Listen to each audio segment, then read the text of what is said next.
cứu ở những giây cuối cùng của hiệp phụ thứ hai. Chắc hẳn bạn còn nhớ đối thủ của U23 Việt Nam năm đó là ai chứ? Đội bóng đã đánh bại chúng ta trong trận chung kết U23 châu Á 2018. Trong một trận đấu mà tuyết rơi trắng xóa và cảm xúc gần như vỡ òa. Đó chính là Uzbekistan. Khi đó họ không được xem là một thế lực lớn của bóng đá châu Á, thậm chí còn khá xa lạ với nhiều người hâm mộ. Nhưng rồi theo thời gian, đội bóng ấy không biến mất sau khoảnh khắc lịch sử đó, mà tiếp tục tiến lên một cách âm thầm, từng bước nâng tầm chính mình và cho đến hôm nay, Uzbekistan đã làm được điều mà rất nhiều đội tuyển vẫn đang theo đuổi. Họ đã chạm tay tới World Cup. Vậy điều gì đã giúp một đội bóng từng chỉ được nhớ đến qua một trận chung kết năm nào có thể vươn lên trở thành một trong những đại diện đáng gờm của châu Á? Nếu chỉ nhìn vào tấm vé đến World Cup, nhiều người sẽ nghĩ Uzbekistan vừa tạo ra một cú bứt phá bất ngờ. Nhưng thực tế hoàn toàn ngược lại. Đây không phải là phép màu hay một khoảnh khắc thăng hoa nhất thời, mà là kết quả của một quá trình được xây dựng trong suốt nhiều năm, nơi từng lứa cầu thủ được đào tạo có định hướng rõ ràng, được phát triển trong cùng một hệ thống và liên tục được kiểm chứng qua các giải đấu trẻ quốc tế.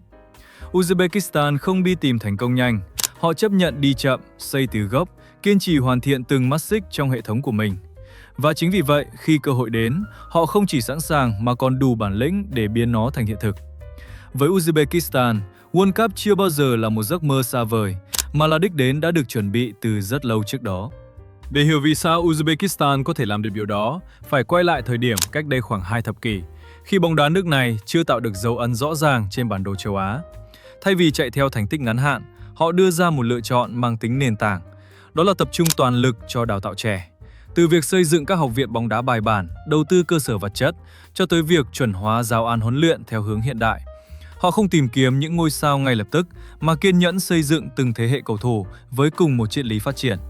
Và sau nhiều năm liên tiếp chưa thể đạt được giấc mơ World Cup, năm 2017, Liên đoàn bóng đá Uzbekistan đã đưa ra một quyết định mang tính bước ngoặt. Họ cải tổ toàn diện hệ thống bóng đá với một mục tiêu rất rõ ràng, giành vé dự World Cup 2026 và đưa đội tuyển vào top 50 thế giới trước năm 2030. Để làm được điều đó, Uzbekistan bắt đầu từ chính nền móng của mình. Họ tái cấu trúc giải quốc nội, nâng cao tính cạnh tranh và áp dụng tiêu chuẩn chuyên nghiệp xuống tận các hạng đấu thấp hơn. Đồng thời đầu tư mạnh vào cơ sở hạ tầng với việc xây dựng những sân vận động hiện đại, trong đó có sân 34.000 chỗ ngồi lớn nhất cả nước. Song song với đó là việc mở rộng hệ thống đào tạo trẻ trên toàn quốc và mời các huấn luyện viên, chuyên gia có kinh nghiệm quốc tế để nâng cấp phương pháp huấn luyện. Những thay đổi này nhanh chóng tạo ra hiệu quả rõ rệt khi các đội trẻ Uzbekistan liên tục đạt thành tích tốt ở cấp độ châu lục. Nhiều cầu thủ bắt đầu được xuất khẩu sang các giải đấu lớn tại châu Âu như Serie A hay Premier League. Tiêu biểu là Abdulkadir Khusanov, người sau đó gia nhập Manchester City. Và tất cả những bước đi đó đã hội tụ lại trong một chiến dịch vòng loại mang tính lịch sử, nơi Uzbekistan lập kỷ lục điểm số và lần đầu tiên giành vé tham dự World Cup. Đó không phải là kết quả của may mắn, mà là minh chứng cho việc một dự án được đầu tư nghiêm túc có thể thay đổi hoàn toàn tương lai của cả một nền bóng đá. Nền tảng quan trọng nhất trong hệ thống của Uzbekistan nằm ở các học viện đào tạo trẻ, nơi mọi thứ được xây dựng một cách nghiêm túc và có cấu trúc rõ ràng ngay từ đầu. Các câu lạc bộ lớn đều sở hữu học viện đúng nghĩa, không phải tồn tại cho đủ hình thức, mà thực sự là nơi sản xuất cầu thủ. Quá trình tuyển chọn bắt đầu từ rất sớm, thường khi các cầu thủ chỉ mới 10 đến 12 tuổi. Họ được lựa chọn dựa trên tố chất phù hợp với bóng đá hiện đại, sau đó được đưa vào môi trường huấn luyện có kỷ luật cao. Tại đây, họ không được dạy theo kiểu tự phát, mà đi theo một giáo án được chuẩn hóa. Từng kỹ năng cơ bản như chuyền bóng, nhận bóng, di chuyển hay xử lý trong không gian hẹp đều được rèn luyện lặp đi lặp lại với yêu cầu rất cao để tạo thành phản xạ. Song song với đó là quá trình phát triển thể lực theo hướng tiệm cận tiêu chuẩn châu Âu, giúp cầu thủ có thể thi đấu với cường độ lớn và duy trì thể trạng ổn định trong thời gian dài. Bên cạnh kỹ thuật và thể lực, yếu tố kỷ luật chiến thuật cũng được đặt lên hàng đầu. Cầu thủ được dạy cách giữ vị trí, cách di chuyển không bóng và cách vận hành trong một hệ thống chung, thay vì chỉ chơi theo bản năng cá nhân. Điều đáng chú ý là ngay từ khi còn rất trẻ, họ đã tập luyện với cường độ và môi trường gần giống như một cầu thủ chuyên nghiệp, từ lịch tập, yêu cầu thể chất cho đến cách tiếp cận trận đấu. Chính sự nghiêm túc này giúp các cầu thủ Uzbekistan khi trưởng thành không bị bỡ ngỡ khi bước lên cấp độ cao hơn. Họ không cần quá nổi bật từ sớm, nhưng luôn đạt một tiêu chuẩn ổn định. Và khi cả một thế hệ được đào tạo theo cùng cách như vậy, Uzbekistan không cần phụ thuộc vào những ngôi sao riêng lẻ, bởi chính hệ thống đã tạo ra những cầu thủ đúng chuẩn, đủ sức cạnh tranh ở cấp độ cao nhất. Nếu học viện là nơi tạo ra nền móng, thì vai trò của Liên đoàn bóng đá Uzbekistan chính là yếu tố giúp toàn bộ hệ thống này vận hành một cách thống nhất và hiệu quả. Thay vì để các câu lạc bộ phát triển riêng lẻ, họ xây dựng một cơ chế kiểm soát và kết nối các tuyến đào tạo với nhau. Những cầu thủ tốt nhất từ các học viện sẽ được tập trung về các đội tuyển trẻ quốc gia, nơi họ tiếp tục được huấn luyện theo cùng một triết lý đã được định hình từ trước. Từ U17, U20 cho đến U23, tất cả đều chơi với một cách tiếp cận tương đồng, giúp cầu thủ khi lên cấp độ cao hơn không cần phải thích nghi lại từ đầu. Bên cạnh đó, các đội trẻ của Uzbekistan được tạo điều kiện thi đấu quốc tế thường xuyên, không chỉ để tích lũy kinh nghiệm mà còn để kiểm chứng chất lượng đào tạo. Điều này giúp họ liên tục điều chỉnh và hoàn thiện hệ thống. Điểm quan trọng nằm ở sự nhất quán. Họ không thay đổi cách làm chỉ vì những kết quả ngắn hạn, mà duy trì cùng một định hướng trong nhiều năm. Chính sự đồng bộ từ cấp câu lạc bộ đến đội tuyển quốc gia đã tạo ra một chuỗi phát triển liên tục, nơi mỗi lứa cầu thủ đều được kế thừa và nâng cấp từ thế hệ trước.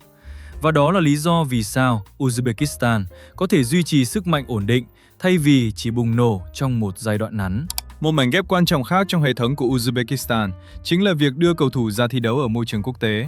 Họ không chỉ dừng lại ở việc đào tạo trong nước mà còn chủ động tạo điều kiện để những cầu thủ tốt nhất bước ra ngoài, đặc biệt là sang Nga và các giải đấu châu Âu, nơi có cường độ thi đấu cao và yêu cầu khắt khe hơn rất nhiều. Những cái tên như Eldor Shomurodov, người từng thi đấu tại Serie A trong màu áo AS Roma, Abosbek Fayzulaev đang phát triển tại CSKA Moscow và đặc biệt là Abdulkadir Khusanov, trung vệ trẻ đã gia nhập Manchester City, là những ví dụ rõ ràng cho hướng đi này. Khi được va chạm ở môi trường đỉnh cao, các cầu thủ Uzbekistan không chỉ nâng cấp về tốc độ và thể lực mà còn cải thiện rõ rệt tư duy chơi bóng và bản lĩnh thi đấu. Họ quen với áp lực, quen với nhịp độ nhanh và không bị choáng ngợp khi đối đầu với những đối thủ mạnh. Điều quan trọng là sau khi tích lũy kinh nghiệm, họ mang tất cả những gì học được trở lại đội tuyển quốc gia, giúp nâng tầm chất lượng chung của toàn đội. Hệ thống của Uzbekistan vì thế không bị giới hạn trong phạm vi nội địa mà được kết nối trực tiếp với bóng đá thế giới. Và chính sự kết nối đó đã giúp họ tiến gần hơn tới đẳng cấp World Cup. Một yếu tố quan trọng khác giúp hệ thống của Uzbekistan vận hành hiệu quả chính là chất lượng của giải vô địch quốc gia, nơi đóng vai trò như bước đệm chuyển tiếp giữa đào tạo trẻ và bóng đá đỉnh cao. Các câu lạc bộ không chỉ sử dụng cầu thủ ngoại mà vẫn tạo điều kiện cho cầu thủ nội phát triển và thi đấu thường xuyên, giúp họ tích lũy kinh nghiệm thực chiến ngay từ sớm. Đặc biệt, những đội bóng giàu truyền thống như Pakhtakor Tashkent đã nhiều lần góp mặt tại AFC Champions League và trở thành đại diện tiêu biểu của bóng đá Uzbekistan ở đấu trường châu lục. Chính môi trường cạnh tranh ổn định trong nước, kết hợp với việc được thử sức ở cấp độ châu Á, đã giúp các cầu thủ trưởng thành nhanh hơn, sẵn sàng bước lên đội tuyển quốc gia với nền tảng vững chắc cả về chuyên môn lẫn tâm lý thi đấu. Sau tất cả những nền tảng đó, tầm vé đến World Cup không còn là điều quá xa vời với Uzbekistan khi những lứa cầu thủ được đào tạo bài bản bắt đầu bước vào độ chín. Hệ thống mà họ xây dựng trong nhiều năm bắt đầu cho ra kết quả rõ ràng. Các đội trẻ liên tục đạt thành tích tốt ở châu Á, nhiều cầu thủ trưởng thành và thi đấu ổn định ở cấp độ cao. Và khi hội tụ đủ kinh nghiệm, bản lĩnh cùng chất lượng đội hình, họ đã sẵn sàng cho bước tiến lớn nhất. World Cup không đến từ một khoảnh khắc bùng nổ, mà là hệ quả tất yếu của cả một quá trình được chuẩn bị kỹ lưỡng, nơi mọi mắt xích từ đào tạo, phát triển cho đến thi đấu quốc tế đều vận hành trơn tru. Và khi hệ thống hoạt động đúng cách, thành công chỉ còn là vấn đề thời gian.